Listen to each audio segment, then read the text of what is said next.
సాధారణంగా ఈ హైదరాబాద్ లాంటి చోట్ల అక్కడేమి లక్షలాది మంది మనుషులు అక్కడే పుట్టి పెరిగిపోయి పనులు చేయడానికి ఉంటారు. అట్లా చేసేటటువంటి వాళ్ళు కాస్త ఎక్కువే సంపాదన ఆశిస్తారు.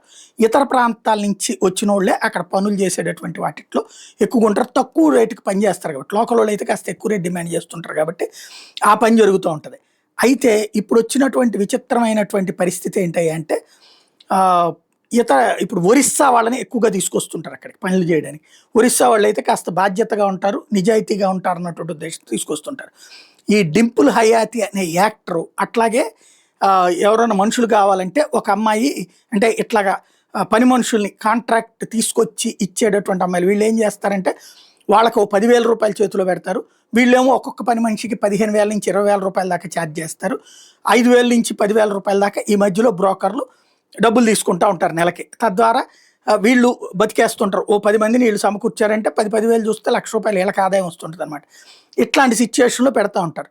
కానీ వాళ్ళకి ఏదైనా సమస్య వస్తే చివరికి వీళ్ళు పట్టించుకోకుండా ఉంటారు. కానీ నిన్న ఆవిడెవరో కానీ ఆ ఒరిస్సాకి సంబంధించినటువంటి పని వాళ్ళని తీసుకొచ్చింది ఒక ఆమె, ఇద్దరిని కలిపి తీసుకొచ్చింది. వాళ్ళిద్దరూ కూడా డింపుల్ హయాతి దగ్గర ఇంట్లో పని చేయడానికి పెట్టుకున్నారట. తీరా చూస్తే ఆ తర్వాత వాళ్ళని 4 రోజులకే బయటికి తరిమేశారట. పని చేయడానికి వీల్లేదని చెప్పేసేసి వాళ్ళ జీతం ఇవ్వలేదట. వాళ్ళని పనికి వాడుకుని ఏమాత్రం సహకరించకపోగా అవమానించారు అన్నటువంటి దాంతో సరే వాళ్ళని వదిలించుకోవాలనుకుంటే వదిలేసుకోండి, కానీ ఆ జీతం ఏమంటే ఇవ్వలేదు అన్నటువంటి దాంతో ఆ సదరు మహిళ ఎవరైతే వీళ్ళని ఆ పనికి తీసుకొచ్చినటువంటి అమ్మాయి ఒక సోషల్ మీడియాలో పోస్ట్ పెట్టింది.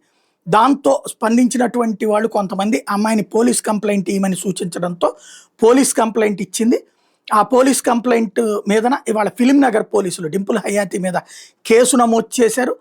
ఆమె ఇలాగ ఎవరిని పని వాళ్ళని వేధించింది అన్నటువంటి ఆధారంగా కేసు నమోదు చేసినట్టు ప్రకటించారు. తద్వారా ఒక యాక్ట్రెస్ మీద పని వాళ్ళని వేధించారు అన్నటువంటి కేసు చోటు చేసుకుంది. ఆమె హస్బెండ్ కలిసి ఈ వేధింపులకు గురి చేశారన్నటువంటిది ఇక్కడ కీలకమైనటువంటి అంశం. అదే విషయాన్ని తాజాగా ఇప్పుడు అక్కడ ఉన్నటువంటి పోలీసులు కూడా చెప్తున్నారు. అదే ఆధారంగా మేము కేసు నమోదు చేశామన్నటువంటిది. దాంట్లో విచారించి ఏది నిజం అన్నటువంటిది తేలుస్తాము, వాస్తవం ఏంటన్నటువంటిది పబ్లిక్కి చెప్తామన్నటువంటిది పోలీసులు చెప్తున్నారు.